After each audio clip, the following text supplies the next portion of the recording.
Hello বন্ধুরা, আজকে আবার একটা নতুন রেসিপি নিয়ে চলে এসেছি। প্রথমে আমি ময়দা দিয়ে নিমকি বানানো দেখিয়েছিলাম। আজকে আটা দিয়ে ঝাল নিমকি বানিয়ে দেখাবো। নিমকি বানানোর জন্য প্রথমে নিয়ে নিব 1 কাপ আটা। দিয়ে দিব 1 চামচ কালো জিরা,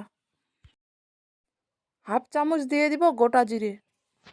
যেহেতু ঝাল নিমকি বানাবো তার জন্য 2টি কাঁচা লঙ্কা কুচি করে কেটে নিয়েছি, দিয়ে দিব। শুকনো লঙ্কাটাকে ভেজে গুঁড়ো করে নিয়েছি, দিয়ে দিব। দিয়ে দিব 1 চামচ ভাজা জিরে গুঁড়ো, দিয়ে দিব 1 চামচ গরম মশলার গুঁড়ো, স্বাদ মতো দিয়ে দিব লবণ। এখানে 3-4 চামচের মতো সাদা তেল নিয়েছি, দিয়ে দিব। এখন সবগুলো উপকরণ ভালো করে মিশিয়ে নিব। এখন সবগুলো উপকরণ ভালো করে মিশানো হয়ে গেছে। এখন অল্প করে উষ্ণ গরম জল দিয়ে ভালো করে ডোটা বানিয়ে নেব। ডোটা বানালে অল্প অল্প করে জল দিয়ে ডোটা বানাতে হবে। বন্ধুরা, যারা আমার ভিডিওটি নতুন দেখছো, প্লিজ আমার চ্যানেলটাকে সাবস্ক্রাইব করে দিও। এখন ডোটা মাখানো হয়ে গেছে। এখন ডোটাকে দুভাগ করে 2টা ডো বানিয়ে নেব।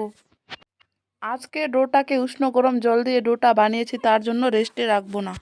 এখানে একটা ডো নিয়েছি, ডোটাকে এখন রুটি বানিয়ে নেব। রুটিটা বানানো হয়ে গেছে। একটা ছুরি দিয়ে এখন নিমকি শেপে কেটে নেব।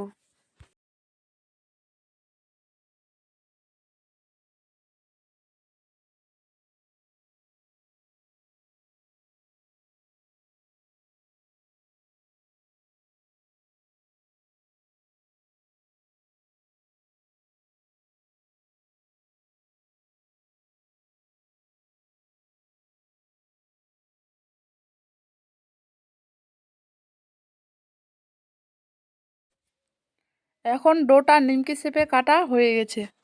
একইভাবে সবগুলো নিমকি কেটে নিয়েছি। নিমকিগুলো ভাজার জন্য কড়াইতে তেল গরম করে নিয়েছি।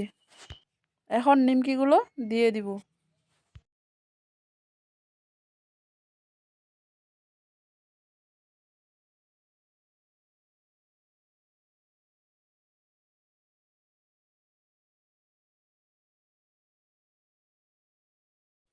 নিমকিগুলোকে এখন উল্টে দেব। নিমকিগুলোকে উল্টে পাল্টে হালকা আঁচে ভেজে নেব।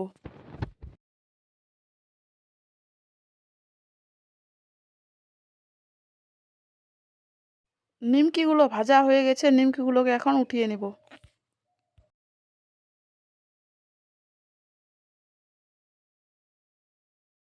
সবগুলো নিমকি ভেজে একটা থালাতে উঠিয়ে নিয়েছি।